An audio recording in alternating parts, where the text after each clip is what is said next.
Greetings ladies and gentlemen, and welcome to today's Reddit series video from the subreddit HFY, called Retreat Hell Chapter 9, written by a Lithy Dragon. And we're halfway there. Whoa, living on a prayer. Run laughed as the entire van joined in on the chorus. It had been an hour since they left base, and most of it was full of music and questionable attempts to sing along. You got a problem with our karaoke road trips? Bradford asked over the music. What is karaoke? Karaoke. Bradford laughed. It's, she tilted her head. Actually, I don't know what language it comes from. It's probably Hawaiian or something, she shrugged.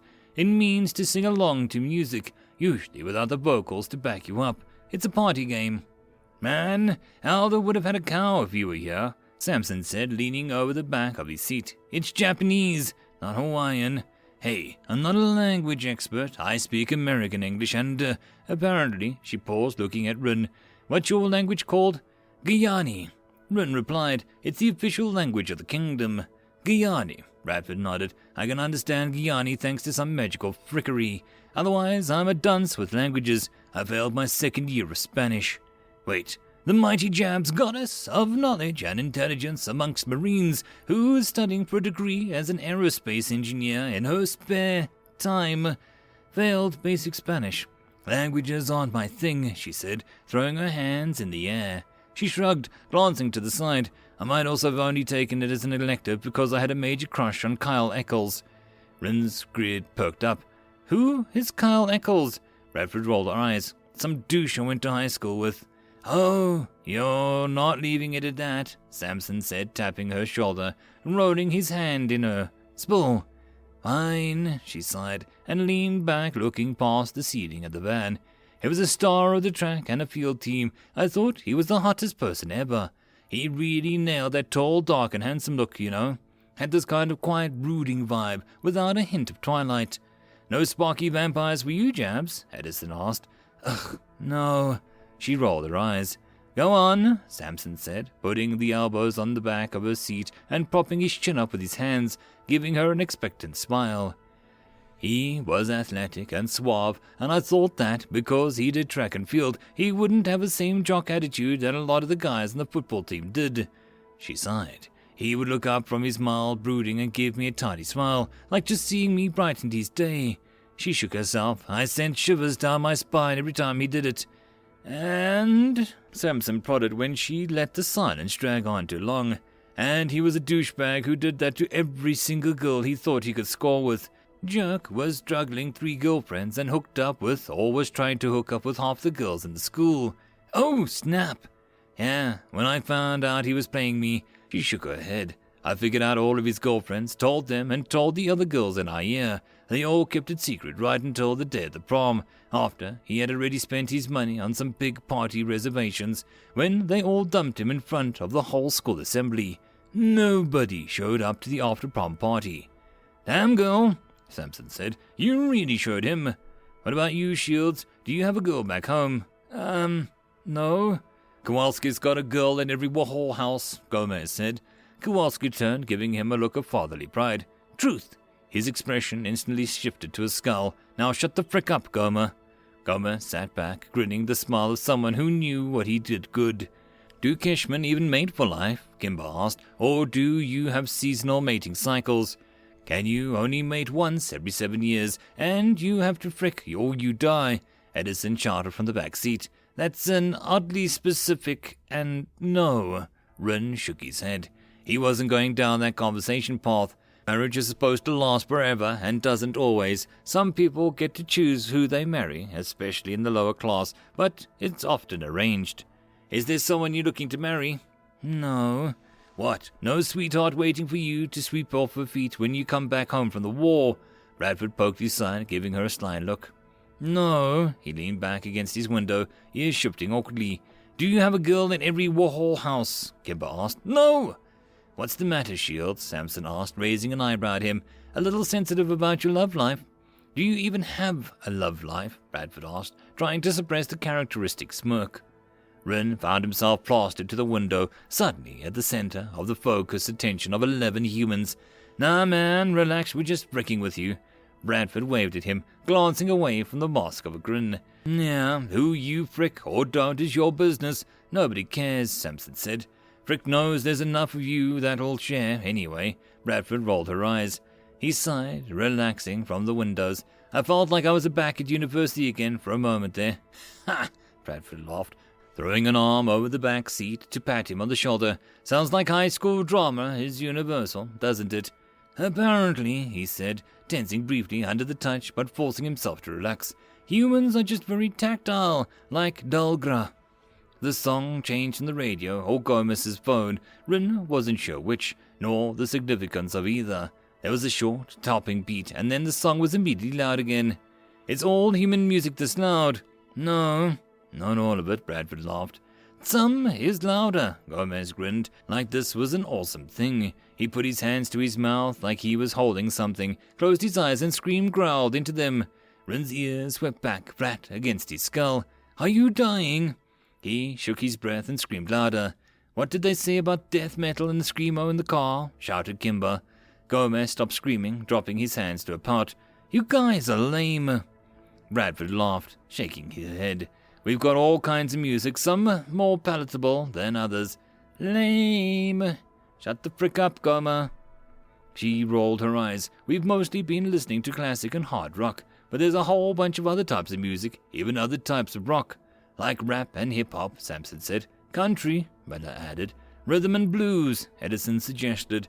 And then you have classical music, different types of folk music and cultural flavors from all over the world. She smiled. We have a lot of music. Here, I can show you, Gomez said, snagging his phone and flipping through the display with his thumbs. A moment later, the music stopped and a new beat started. It was slow at first, but then the pace picked up and the singer started chanting. His ears flicked from side to side as the singer sped words through the alarming rate and then struggled to make them all out. Gomez flipped through several more examples, some loud or fast, others soft and slow. Some were simple, some were grand and complex. The diversity alone was staggering. What about you? What is Kishman music like? Gomez asked. Or at least, what is Ganlin music like? Sampson added. You've got to have a fair bit of variation too. He waved his hands. Well, I don't have anything that can show you, but it's usually a lot less, loud. Just wait until you guys get amps. What? Amplifiers. Takes the sound produced by an instrument and turns it into an electrical signal and amplifies the signal to make it louder when it is put into a speaker. In a nutshell. Rin quirked his ears and shook his head. We have symphony orchestras and operas, but those are mostly reserved for the wealthy and nobility. The common Kishmen play a variety of songs. He paused, his ears flicking back to his head in frustration. If all of my things hadn't been lost in the retreat, I could play you something. You play an instrument? Yes, two, he said, with his hands up. One is a tulu. What's that? It didn't translate. A tulu. He held up his hands in front of his chest, as if he was holding something. It's made of clay, and is shaped like a double-pointed tear, with a piece to blow in the holes with your fingers. That's an ocarina, Bradford smiled. Ocarina, she said. It's one of the oldest instruments ever made. He nodded. It's a very old instrument for us, too. I guess that makes sense, she nodded. That's awesome. What else do you play? The sleigh, it said. It's broad, with strings on it, and a ridge in the middle. You can play it by plucking the strings, or using a bow. I think we have a similar instruments, though none are common in this part of the world. So, do you have these with you? Yes, but they were all lost with the rest of my things when the camp fell to chaos during the retreat. You know, when we head to Ithilia and Sunday, we could stop by the music store to get a new ocarina. It may not replace everything, but it's a start, yeah? She gave him an encouraging smile. He rolled his ears, considering that they slowly rose to the side. He nodded. I'd like that. She grinned. I'd say that we could go today, but the highway is a parking lot right now. It's going to take long enough to get whatever we're going for food as it is, and I don't know about you, but I'm freaking starving. Ren looked down at his stomach as it growled at a reminder. They both laughed. Hey, driver, are we freaking there yet? Some of us didn't have lunch today. 30 minutes later, Ren saw glimpses of the buildings in the distance that seemed further away than they should be. They crept down the highway. Their pace was stop and go, a stark contrast to the speeds that they were moving that morning. A number and variety of vehicles baffled him. I understand that they probably don't have Carols or Yoshi, but they do have no working animals at all. He considered the mechanical artifices around him. Do they have any need for working animals? After 10 minutes went by and they crept closer to San Diego, Rin got a proper look at the city in the distance. They had been surrounded by what would be considered cities for miles, but there's got to be some trick of the air. They look as big as far away as you are, so the far away is the biggest they are. The van rounded around another bend in the road, and there they were, straight ahead on the highway. The city was over a mile away, but still towered over the horizon. He stared out the window at the traffic crept forward, and the city before him stretched towards the clouds. These towers are so tall, they scrape the sky. If you think they're tall, you should see New York, Bradford said, giving him a knowing smile. He considered to shut his mouth and picked his ears up from where they had drooped in amazement. We have tall buildings too, just not quite as tall. Hey, we were the same not so long ago, she gave him a pat on the shoulder. Once we get done kicking the Keebler's rears, we'll help you build your own skyscrapers. She squeezed his shoulder, gesturing to the city before them. In the meantime, enjoy the sights. Rin nodded, giving her an encouraging flick of his ears. He leaned over to stare out the window as they following traffic a ramp that broke away from the main highway, his horns clanking lightly against the glass. As they drove into the city itself, Rin looked up and up and up at the buildings that towered above him. I lied. Not even the Great Tower of Cheyenne is as tall as some of these buildings. He was reminded of a picture in Bradford's room, and as the street they followed took them through the middle of a building, he became certain that the picture was real. The van worked its way down the street, carefully navigating through the stream of other vehicles. A left turn put them onto another street that was almost as large as the highway, and a few minutes later they were turning into a paved lot filled with marked lines for vehicles to park in. An attendant met them, and giving Rin a glance through the window, Kowalski showed him his phone and talked about prepaid reservation. The man nodded and waved them into an empty slot, removing an orange cone that had been blocking it. Kowalski carefully maneuvered them into the assigned slot, the big van dwarfing most of the other vehicles around them. Once satisfied with their alignment, he shoved the lever next to the wheel and turned off the van's artifice. All right, everybody out. Charles is just a couple blocks up the street. The doors were carefully opened, and the squad climbed out of the van, squeezing past a small vehicle next to them. Rin joined the stretching and groaning as everyone worked the kinks out of the long ride, but was quickly distracted by the sights and sounds and smells around him. There is too much noise, he thought, his ears swiveling around, trying to pinpoint it all, and his nose exploding with a cacophony of scents. He had been in cities before. He recognized the familiar sound of people moving and chatting, albeit in a different tongue. But here, there was no sound of carts and wagons rattling across the cobbled streets, no clops of hooves, no lowing of mala, no braying of quishy.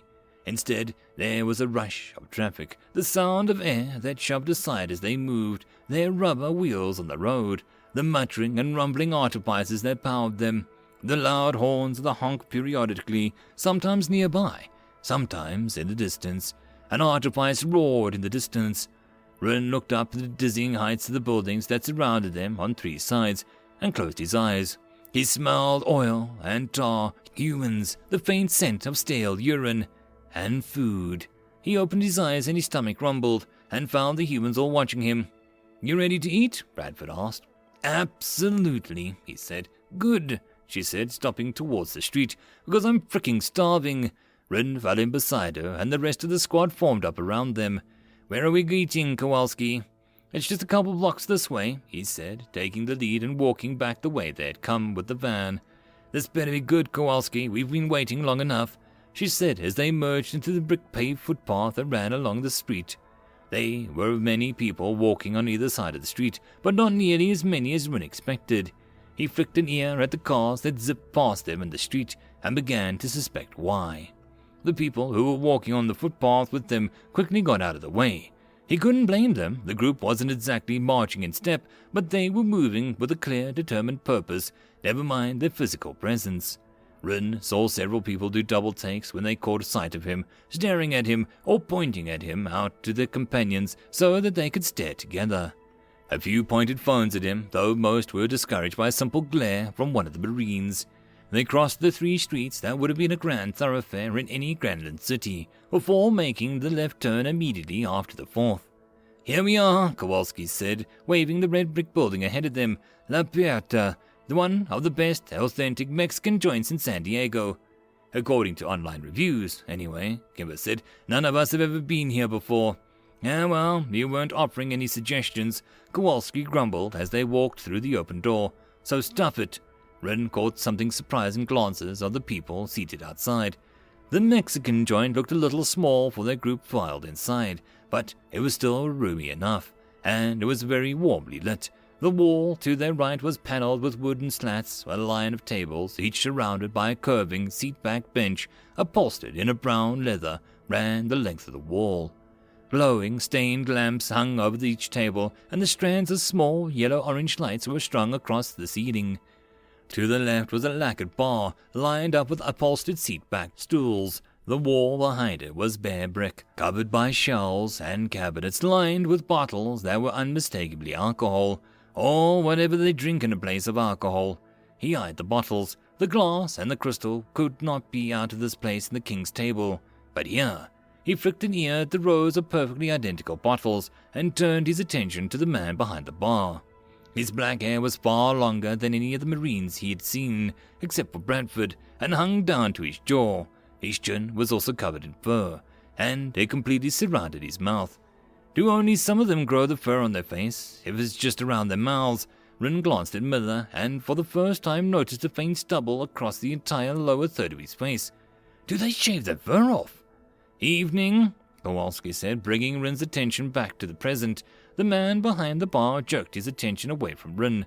"I called earlier, said there'd be about 12 of us coming in. Asked if we could have a couple booths towards the back." "Kowalski?" the man asked. "Yep."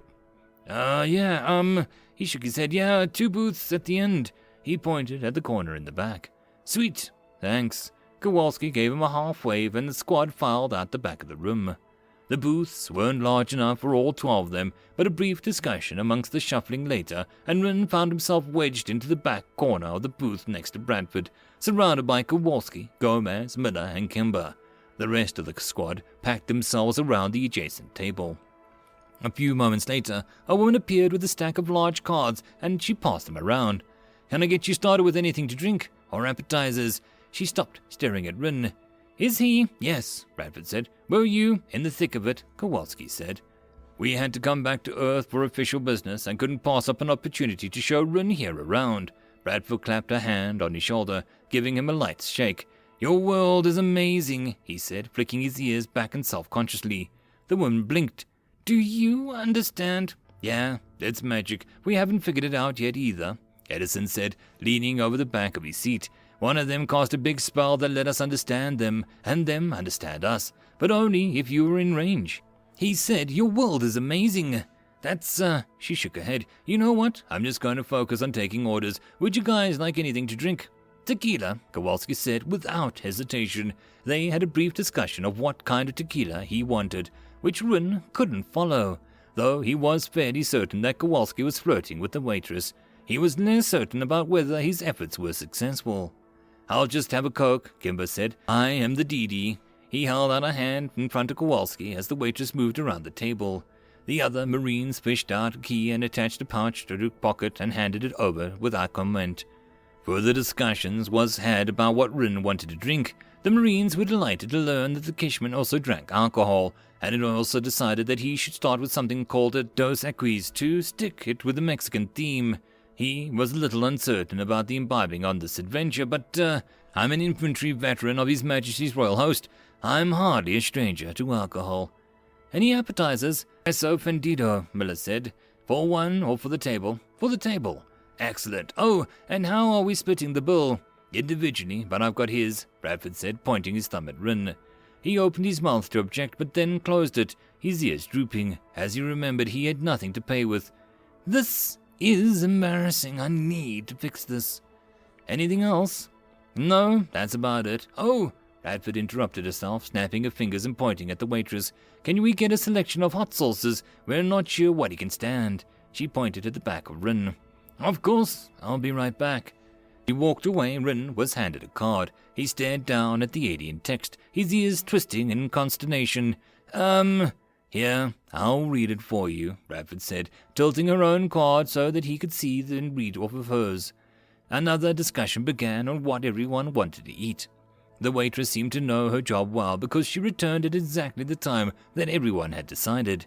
She passed out the drinks and set the wooden bowls of baked chips alongside the plate of what smelled like some kind of melted cheese, followed by several bottles of some kind of sauce, then began taking orders. Rin stared at the chips and cheese as she departed again. "Pass me one of the mild ones," Bradford said, picking up a chip on the bowl, and Kimber picked up a bottle out, opened it and passed it to her. "All right, Rin," she said, dabbing some brownish liquid on the chip. "We're going to do some science here." She passed him the chip. "Try that." He took the chip and gave it a sniff. Definitely some kind of spice here. He gave Bradford a glance and popped the chip into his mouth. He nodded slowly while he chewed. The chip was some kind of hard flat bread, with a little salty, but not much different than a similar food to Ngala. The sauce is kind of sweet, and he opened and shut his mouth, running his tongue across his upper teeth a few times before swallowing. I had a weird bite at the end. "Here, try this one," Bradford said, handing him another chip with another sauce on it. He could smell the bite in this one. He eyed her again and popped the next chip in his mouth. Instantly he felt his mouth burn, his eyes went wide and his ears stood straight up. But with 10 Marines and Navy corpsmen all staring at him, he didn't dare spit it back out. His eyes watering, he continued chewing, and just barely managed to swallow before the fumes triggered his sinuses and sneezed. The humans laughed. "Okay, so that was a couple steps up from mild," Bradford admitted. "Only a couple," Rin coughed. He could feel the heat of the sauce all the way down to his stomach. "Well, it wasn't the hottest they have." "Want to try another one?" Mills asked, holding up a chip with a subtle smile. Rin could smell the fumes from the other side of the table. "No, you try it," Rin said before sneezing again. Miller shrugged and popped it into his mouth with a mild smirk. He chewed and swallowed it as if it was nothing. "Dude," Gomez said, picking up a bottle. "That's holy Jolokai. It's like 1,000,000 Scoville. That's getting into weapons-grade range." He set the bottle back down, shaking his head in awe. "How is your face not melting off?" Miller shrugged, snagging another chip and dipping it into the cheese. He stuffed it into his mouth and nonchalantly chewed away. "Try the croissant," Bradford said, elbowing Rin. "It helps neutralize the heat." He immediately grabbed the chip and dipped it into the cheese and popped it into his mouth and closed his eyes, savoring the flavor. It wasn't like any cheese made of mallow milk that he'd ever tasted, but it was definitely cheese, and it helped ease the burning in his mouth. "Try this stuff. It's barely medium," Bradford said, handing him another open bottle. He took a curious sniff and nodded. "Try putting it on top of the cheese." Rin nodded again, scooping another chip full of cheese off the plate, and cautiously poured a few drops of sauce onto it. He took a careful bite, strings of cheese trailing from his mouth to the other half of the chip. The spice is still hot, but much more manageable. Even good. He dabbed some more sauce onto the rest of the chip and popped it in his mouth. Swallowing, he picked up a glass of beer. He took a moment to marvel at the glass itself and how pristinely clear it was, and the fact that it was cold. They drink the beer cold. The constant manner to keep things chilled like this. He shook his head and took a sip. It is, interesting, he decided, different and cold, but definitely still beer. He took another sip, and definitely stronger than table beer. After a short discussion of hot sauce, the history of capsaicin, and alarmingly its weaponization, the waitress returned to the plateau stacked with food. Rin's ears perked up as his stomach rumbled as the scents wafted across the table. Plates were passed around the table, and Rin's gaze locked onto a plate containing a mix and match. I ordered a steak, pork, and chicken tacos. He had to swallow to keep himself from drooling. He vaguely heard Kowalski make a joke about the waitress being his new hero, but all his attention was fixated on his food. He spared a glance at the others for some cue as to when it would be appropriate to start eating. Seeing them all immediately tuck into their food, he carefully picked up one of the tacos. He tilted his head one way and then the other way, trying to figure out how best to eat it. He decided the head tilted was the best option. He took a bite, doing his best to keep the contents from spilling everywhere, then sat back, chewing, savoring. Silence reigned over the table for a time as everyone tucked into their food, but eventually the conversation returned. The topic shifted wildly depending on who was talking and who was stuffing their face.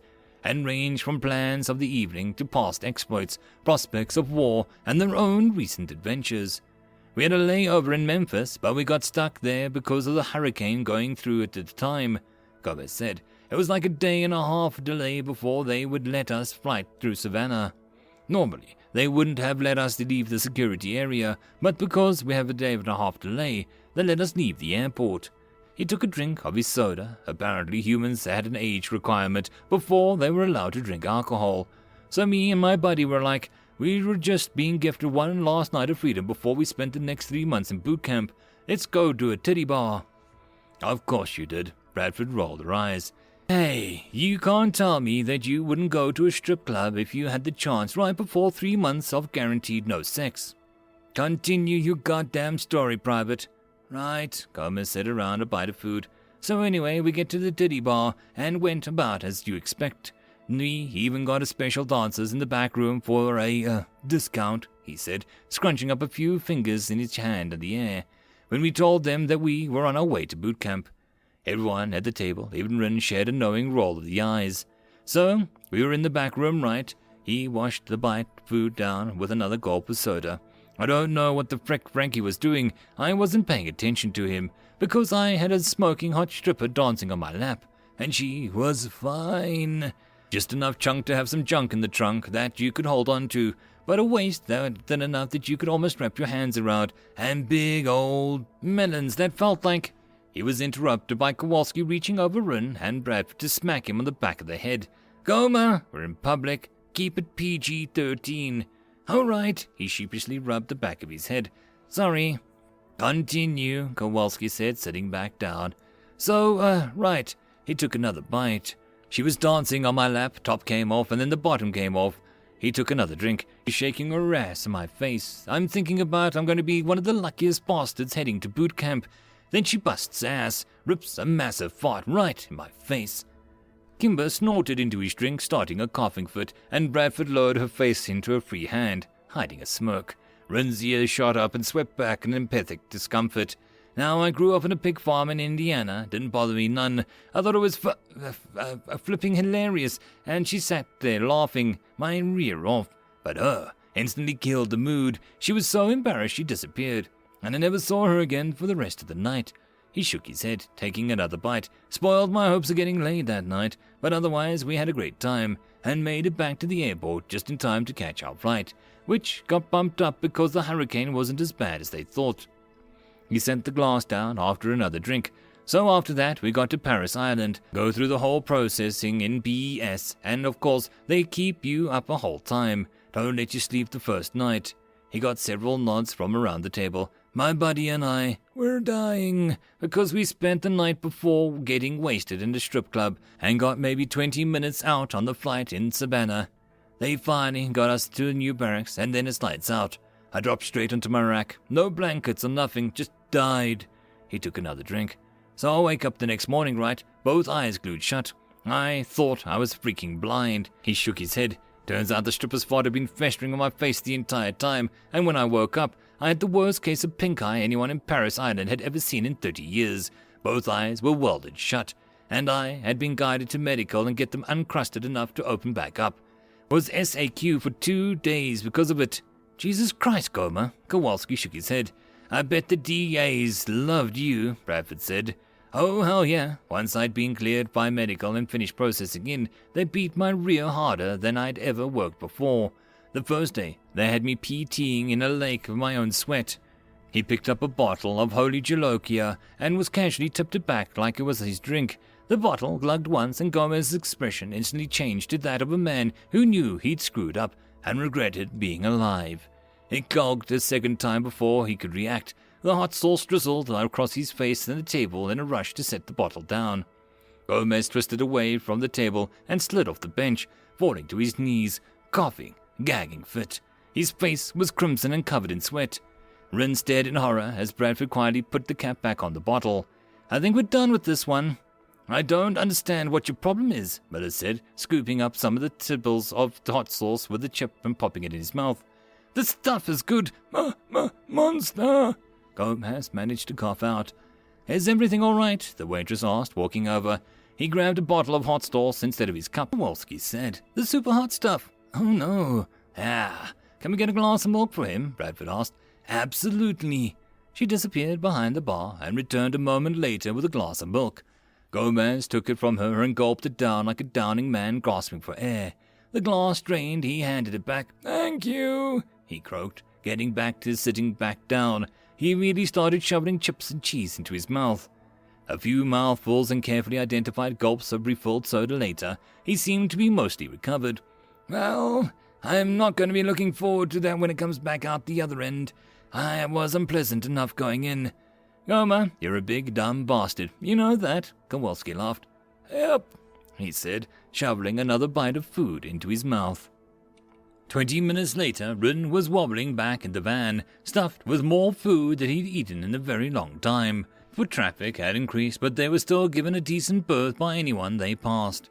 As they piloted back into the van, Kimber took the driver's seat and Kowalski called shotgun. Ryn and Bradford climbed him back into what had become the designated seats, while the rest of the squad piled into the back. Kowalski gave Kimber directions as they pulled out of the parking lot, and Ryn went back to staring out of his window. The van worked its way through the city, and he gazed in fascination at all the different types of people and things that he saw. Sometimes he got some commentary from the Marines, but they mostly seemed to have fallen into a food coma. To be honest, if it wasn't so sparked up, I'd probably be passed out too. "Is that a carriage? What creature is putting it? That looks like it's as large as a cushy." After navigating through the city, Kimber turned the van back onto the main highway, but he had barely finished accelerating to speed before he turned off again. For a moment, Ryn thought that they were turning back to the city again. But looking forward, he saw the ocean. Kimber kept driving towards it until he reached the road that ran right along the edge of the harbor, out onto the water, and he could see the masts of countless sloops and small ships. They made a left turn, and he had struggled to keep himself from crawling over Bradford to gape at the window. "Never seen the ocean before?" Bradford said.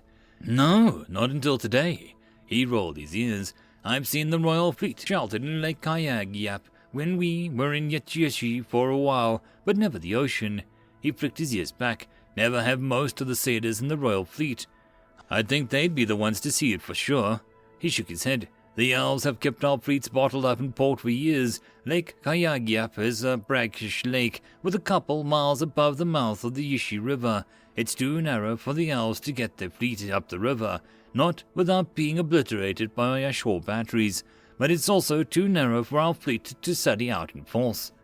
"Why'd your fleet bottle up in there in the first place?" Edison asked.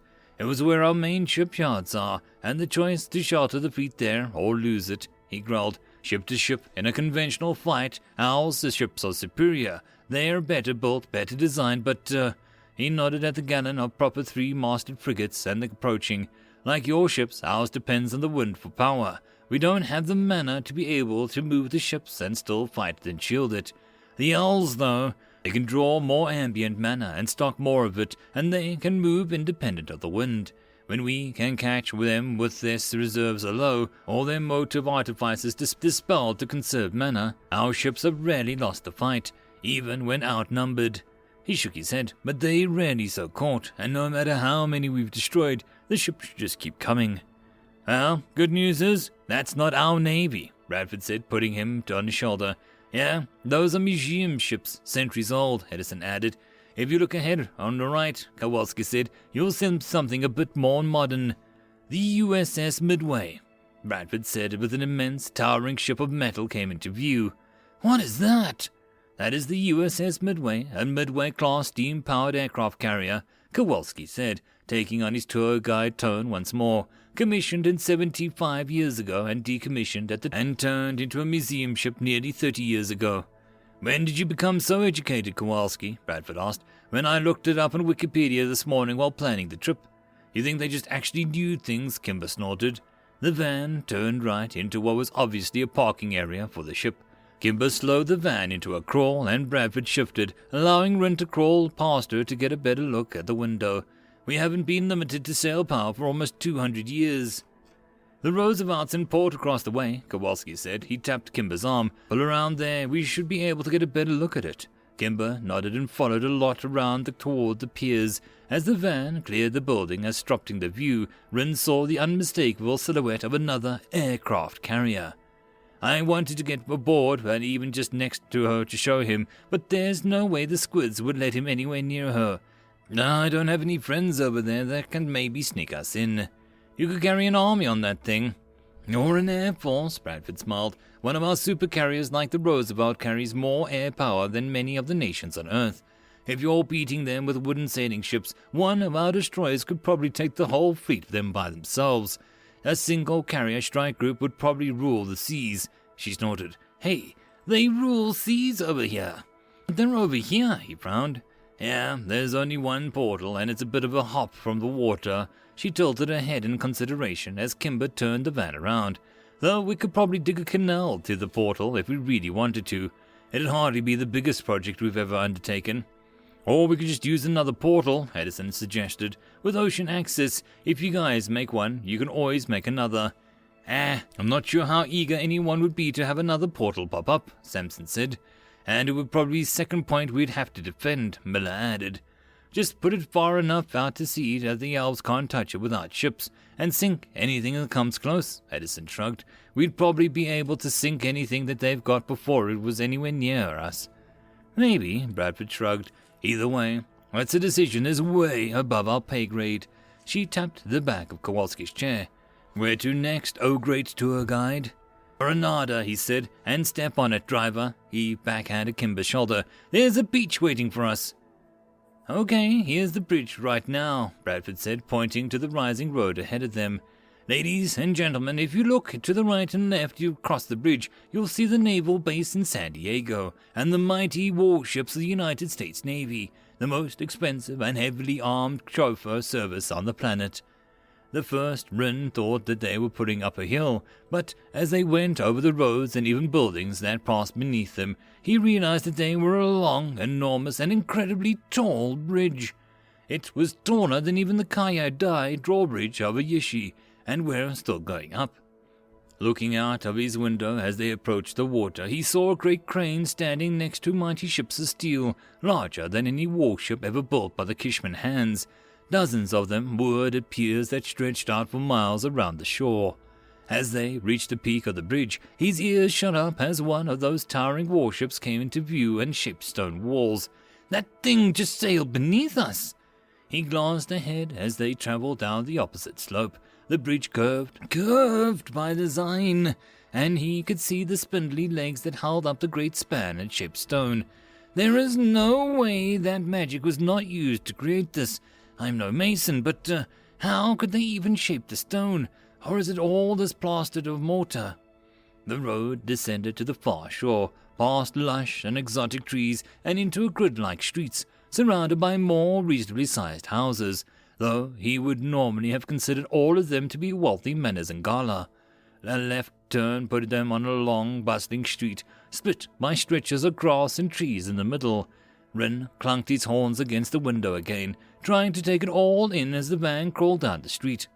Another left turn, followed by an immediate right, put them into another parking lot. All right, brief stop for essentials, Kimber called out, shoving up the operating lever before his wheel. And a swimsuit for jams, Kowalski said as the door opened. Yeah, we didn't know your size and weren't about to guess it, Edison said. That's probably wise, Rin said, earning him a glare from Bradford. He waggled his ears at her, so he got a subtle smile and a twitch from her eyebrows that seemed to promise retribution. Ha! I'm starting to figure out the human expressions. I'm probably going to pay for that later.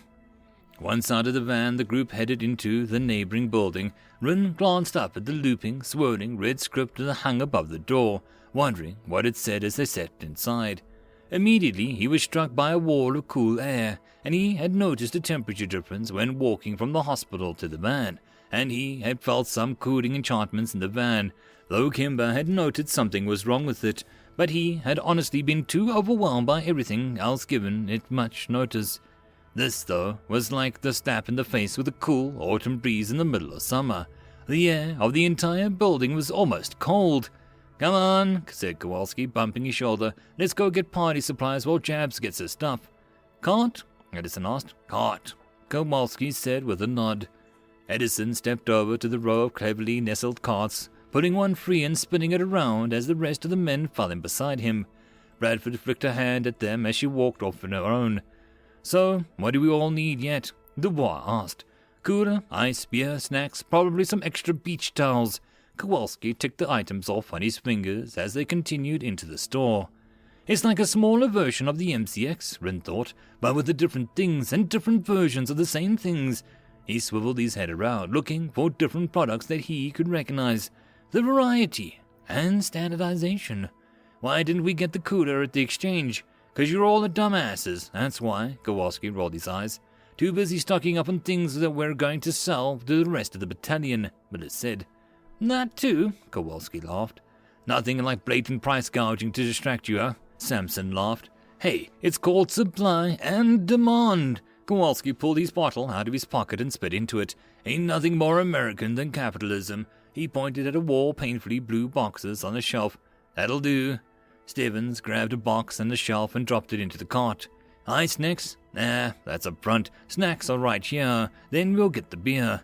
"I'll go grab some towels," Edison said. "Cool. Meet you at the registers." "Don't forget the sunscreen," Aaron Waju called out. "Your white rears are gonna burn." Rin flicked an ear up at the comment, tilting his head slightly, but decided it best not to comment as they rounded the corner into a section that was walled off by humming closets, for lack of a better word. Inside were rows and bottles and jugs, or stacked boxes of bottles. "What kind are we getting?" Samson asked, opening up the glass door and freeing a wash of frigid air. "Corona, of course," Kowalski said. "We're going to the beach."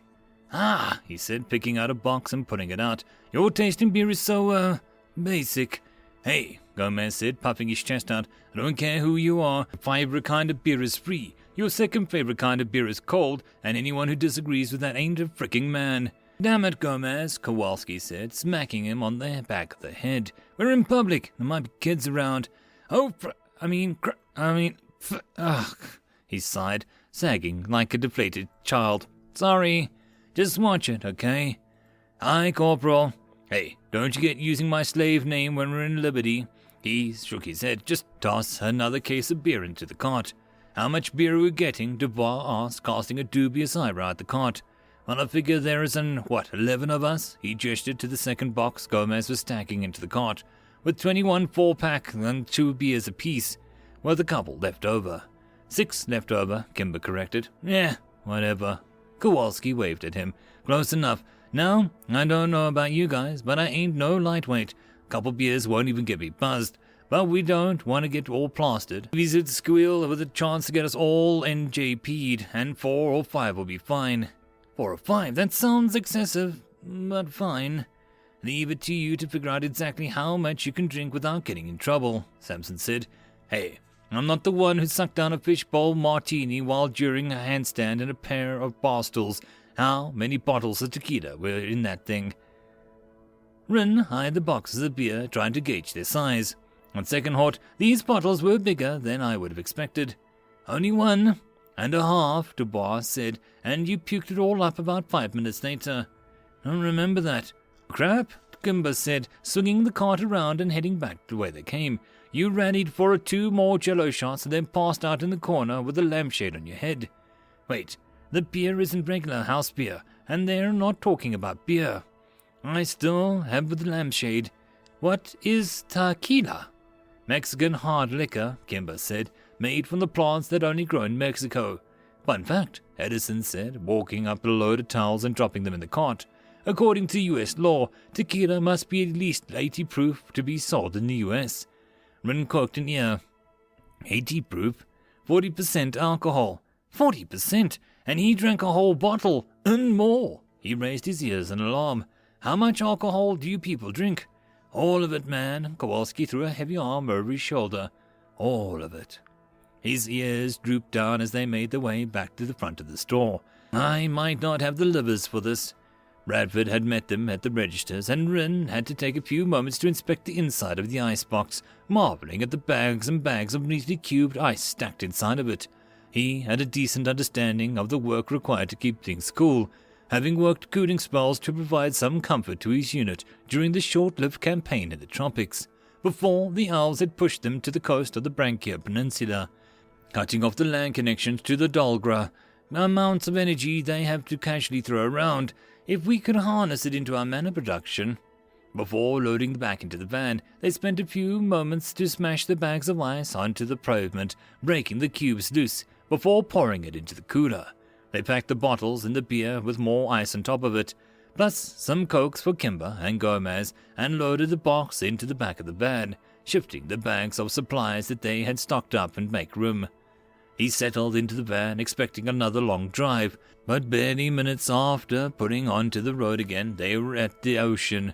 Kimber found an open parking spot along the beach, and everyone piled back out. Giant, colourful towels were broken out, and the cooler was unloaded.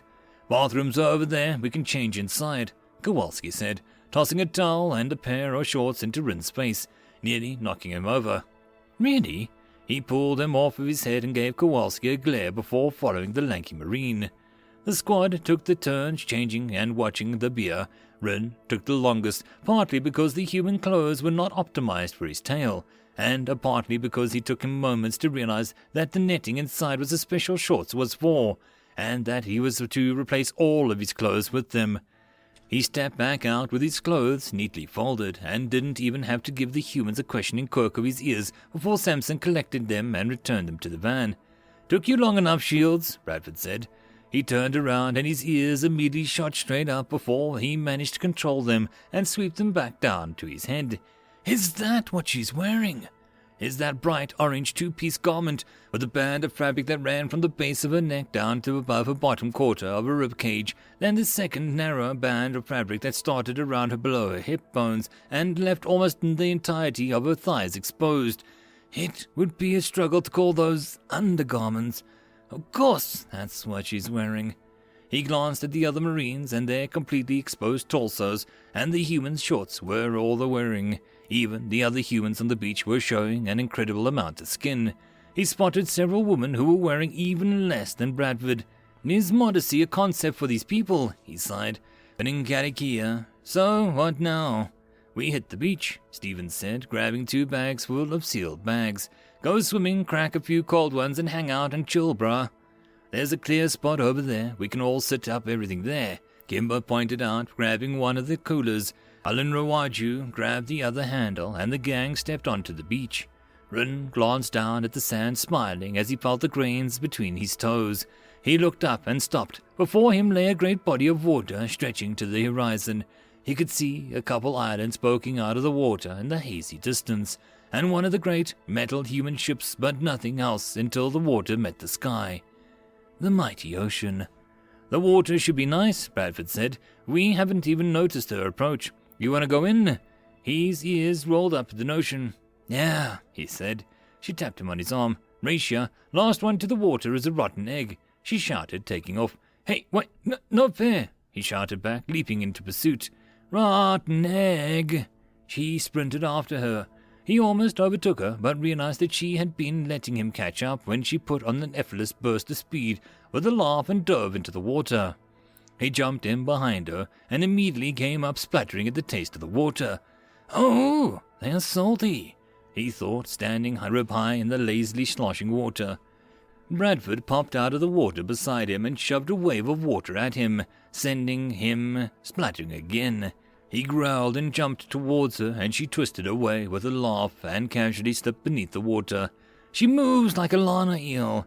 "What's the matter, fox boy?" she called, popping up again several yards away. "Having trouble in the water?" With another growl, he took a breath and dove underneath the waves. "The salt tingles my nostrils, and I feel like I float too much, but it's no different than the river back home, and I know a few tricks I can pick up from the university artificers trying to reverse engineer elven ship propulsion." Coating his legs, he gathered some of his reserves, and with a burst of mana formed a small shield wall directly beneath his feet to kick off from. He launched out of the water, catching Bradford by surprise, and tackled them both beneath the waves. There was a brief struggle when Rin found himself physically thrown out of the water. He landed with a splash and popped back up, yipping in laughter. "Cheater," Bradford laughed, floating a short distance away. "It's not cheating if the level's the playing field." The dispute was interrupted by the rest of the squad storming into the water to join them. "You guys forgot the important stuff. Kowalski said, splashing over them with holding 4 open bottles in his hands. Careful not to spill any of the splash water into them, because what's a beach party without Coronas? Why do you have 4? Ren asked, taking one of the bottles and giving a sniff. 1 for each of you, he said, handing a bottle to Bradford, and 2 for me. He grinned before putting one of the bottles to his lips and tilting his head back and draining it down his throat. Finishing it off, he threw his arms wide. Cowabunga! Gomez shouted, splashing in to tackle Kowalski. Crap! He cursed as he went under with almost 300 pounds of puppy dog marine on top of him. A short tussle later, and he popped back up, his thumb firmly clamped over the mouth of his unfinished bottle. Saved it! The Rin laughed and sampled his own beer. It was definitely different, but there was a faint underlying bitter taste that was shared with the beer that he had at dinner. It was also just as strong, or maybe it was just swimming in the ocean on another world that wasn't known to war that's got me so giddy. He shrugged and took another sip. Hey, no littering, get that back up on shore. We'll trash it later. Aye, aye, Sergeant, rag out. The bottle, half full of seawater, went flying through the air to land impressively close to the array of towels that had been set up around the cooler. Watching the bottle land, Rin noticed a few other beachgoers pointing their phones at him, but thought nothing of it. They splashed and swam around with several more dunking and tackling antics, though always with a care to keep the beer safe. You'd think it was the basis of their entire civilization, Rin mused, as the effort that they all went through to keep from being spilled or contaminated. Rin had finished his first beer, his second for the evening, and was starting to feel quite a pleasant buzz when the group tired of playing in the water and headed back to the snacks and beer cooler. I feel like I've had 4 or 5, not 2, he thought, as he climbed out of the water dripping down the back and triggering a natural "I'm wet" reaction, and he braced his legs and shook out his fur. Oh, God damn it! I walked right into that, Gomez said, spluttering and spitting. I think you got fur in my mouth. Ha ha ha! You shake like a dog, Alan Rawaju said, clapping him on the back. Go shake on the Miller. He pointed at his beer bottle. He's been spending the whole time sitting there on his phone, rather than enjoying the beach. Get stuffed, Doc, Miller said, not taking his attention off his phone. It dinged, and Rin saw the rare hint of an actual smile twitch on the corner of the man's lips. What's got you so fixated you can't come and join the party, Miller? Ellison said, flopping down next on his towel, snagging one of the bags of snacks and putting it open. He's texting his wife, Bradford said, putting a pair of beers out of the cooler and offering Rin one. He took it. Katie's learning how to put her own clothes on, Miller said, as his face lit up in an honest grin as he turned his phone around for the others to see. Here's a picture of her after she insisted on getting dressed by herself. Oh, she's adorable. Is that underwear on her head? I think her shirt's on backwards. I like that her socks are on her hands. Brilliant innovation there. The phone was passed to Rin, and he saw a picture of a red-haired woman with a tiny, golden-haired human child. Her expression was unmistakably one of, you see what I have to deal with. The child was unmistakably proud of herself. How old is she? Rin asked, handing the phone back. 2.5, Miller said, taking the phone back. She's part of the reason I enlisted. Couldn't afford to pay for school and family, so... He shrugged. Here I am. Look at you, Mr. Family Man, Sampson said. Most of us all have home wreckers, and here you are, a home builder. Miller grunted as he got back to his phone and it dinged again. That's the Miller I know, Kowalski said, grabbing another beer and a bag of some kind of brown sticks. Thought you'd been a body snatch there for a second. Nah. Kowalski stuck one of the sticks in the corner of his mouth and extended the bag to Rin. Pretzel stick? He took one and gave it a sniff and then took a bite. It was hard and crunchy and sprinkled with salt, but also had a faintly sweet, doughy taste to it. Oh man, I haven't had pretzel sticks forever, Kimber said, as he snagged a bag as Kowalski passed it around. He pulled one out of the stuck in his mouth. I loved pretending that they were cigars when I was a kid. Everyone did, man, Stephen said. Yeah, if you didn't do that, you didn't have a childhood. Gomez pulled 2 sticks out, and the bag was passed to him.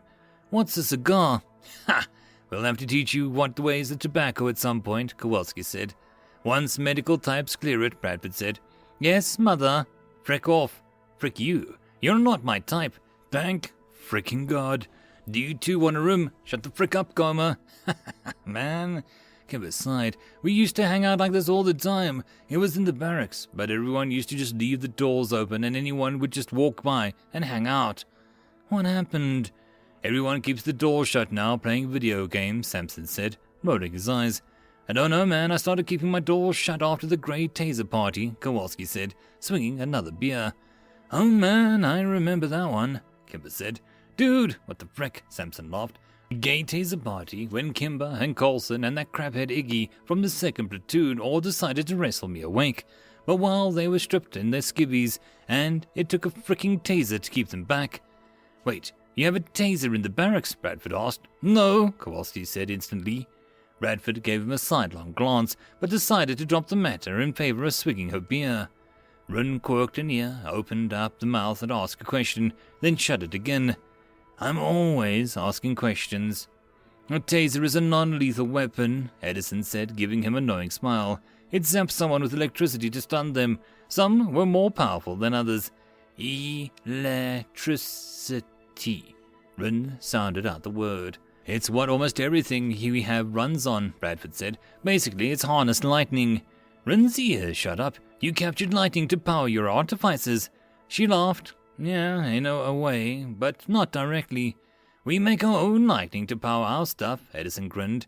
You make lightning? Ren sighed, then glanced at the beer and took another swig. Kimber shook his head. Man, Iggy and Coulson were always stirring up some crap. Whatever happened to Iggy? Haven't seen him in a minute. He died, bruh. What? The Kibblers got him too, Kowalski set up. No, it was like a week before the portal opened up, Edison said. His platoon sergeant had him packing sandbags for some dumb frick reason, and he just keeled over dead. What? No way. Yeah, it was a brain bleed, apparently. He had a family history of it or something. Damn, ain't that the crap, Kimber sighed as he took another swig of his beer. You know what is this crap? Stevens asked, holding up a twisted-up towel. Check this crap out, bruh. He flicked his hand out, whipping a towel with the sharp crack as it snapped against Kowalski's back. Kowalski immediately arched his back. Ah, frick, he grimaced, and then set his beard down. All right, you craphead. You're dead. Come here. Stevens danced away from him, using the towel whip to ward off the bigger Marine.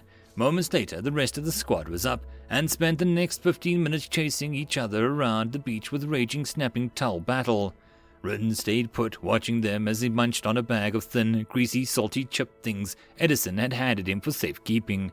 Miller glanced at them over his phone and went back to texting his wife and daughter. Eventually, the energy spent and covered the fresh welts and bruises. The Marines trickled back in, laughing at each other, and how Gomez had squealed like a girl when Alan Waju had nailed him in a particularly good one. Ritten offered Bradford his bag of crispy things, and she took it with a grin. She shook his head. They're all crazy. What about you, Shields? Kowalski asked, settling back into the spot and cracked open another beer. We've been telling you all our crazy antic stories. You've been in longer than I have. You've got to have some crazy stories of your own. Ren shrugged as someone passed him a bag of spoofy-looking orange curls. He sniffed one, tried it, and decided there was keeping the bag. I don't know where to even begin. His ears sagged and frowned.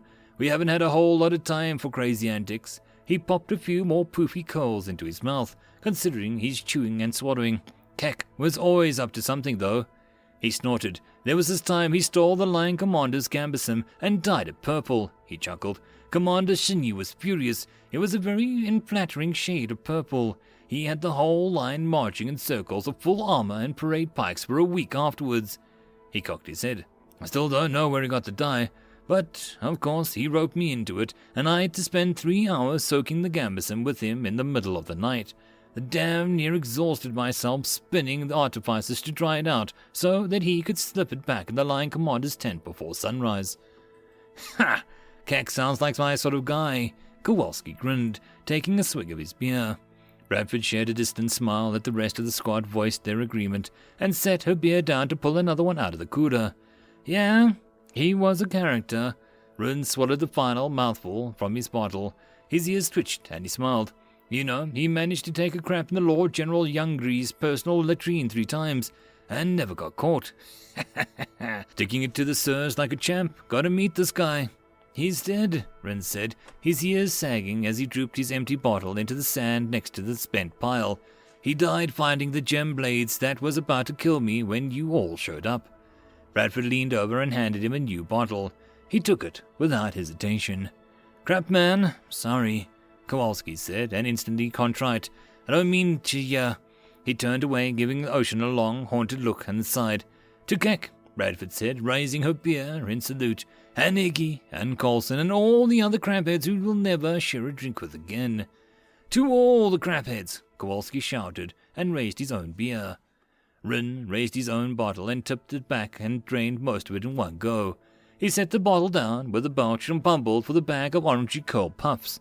Finally, grabbing it, he took a moment of extra careful concentration to put a hand inside and pull out a handful of curdy poof oranges. He paused, looking up. I'm drunk, he said to no one in particular, before stuffing a handful of orange stuff into his mouth. Dude, you haven't even finished your fourth beer, Edison said. Somebody's a lightweight, Samson laughed. Hey man, stop begarting those cheese doodles. You're turning yourself orange. Kimber reached for the bag. Rin clutched the bag in his chest and growled at him. Pass off if you think I'm touching my oranges. Get your own. And somebody's done drinking for the evening, Bradford said, gently picking up Rin's bottles and setting them well out of his reach. Rin was more concerned with sticking his snout into the bag of orange.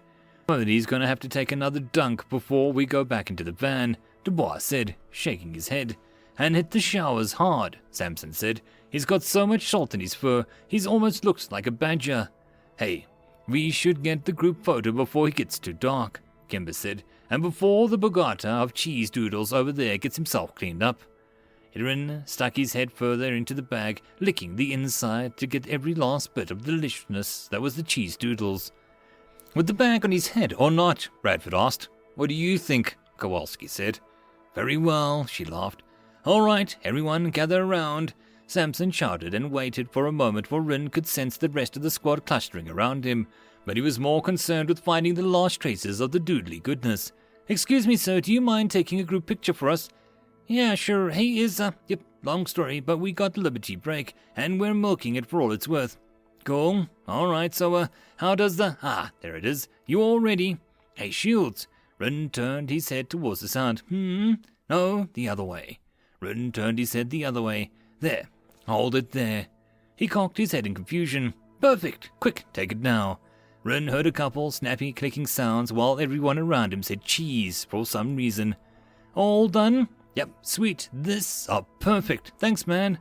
No problem. Thanks for your service, all of you. Thanks for your support, Bradford said. Rin turned his head back and forth between the sounds of conversation, still confused until Bradford pulled the bag off his head. Yeah, 4 beers is definitely too much for you. Here, have some pretzels. Hopefully, food soaks up the alcohol for you like it does for us. Thanks, he said, giving her a smile and an uncoordinated waggle of his ears as he started happily munching away at the pretzel sticks he handed him. She's always so helpful. They sat and conversed for a while longer, careful to stick to happier subjects, and eventually Rin started to sober up a little. As the sun began to set, they stumbled into the water for one final dunk, and Kowalski and Kimber helped Rin stay upright in the beach shower while he rinsed off the salt and sand from his fur. The shower woke him up enough to dress himself, and as darkness fell, all headed back to the van. Driving in, Rin found his usual seat vacant, so he flopped himself into the corner. A few moments later, the rest of the Marines piled into the back, with Kowalski calling shotgun, leaving Bradford to climb in next to him. Not that he minded sharing the bench seat with her in the least.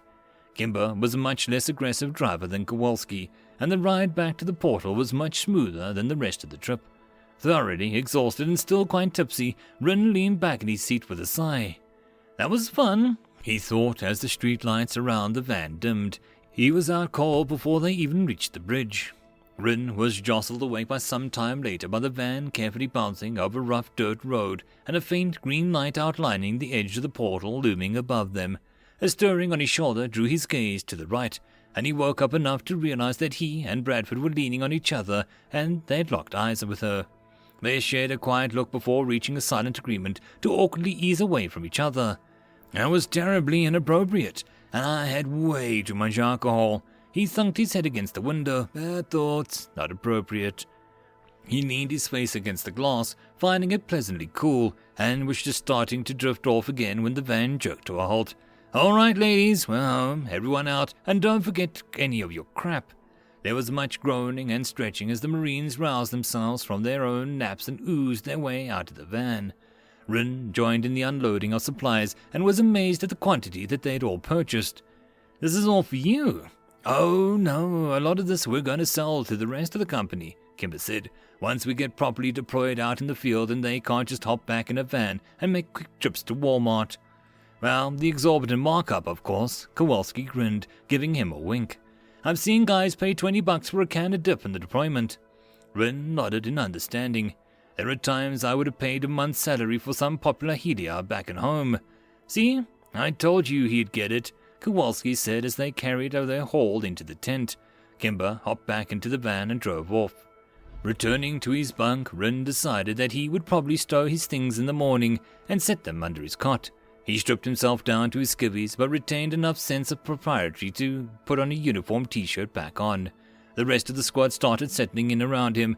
"Hey, have you seen my, Oh, there it is. Never mind. Did you actually remember to put your own crap away properly for a change, Gomer?" "Apparently. Would you guys keep it down? I'm trying to sleep." "Right. Sorry. Davies, keep it down, you guys." Laughter filled their tent, followed by everyone shushing each other. Chuckling to himself, Rin flopped down back on his bunk, quite happy with the day. Today was a good day. He had barely finished settling into his pillow before he was asleep. End of chapter. And that, my friends, concludes this video. I hope that you enjoyed. If you did, please consider supporting the author from the link down below.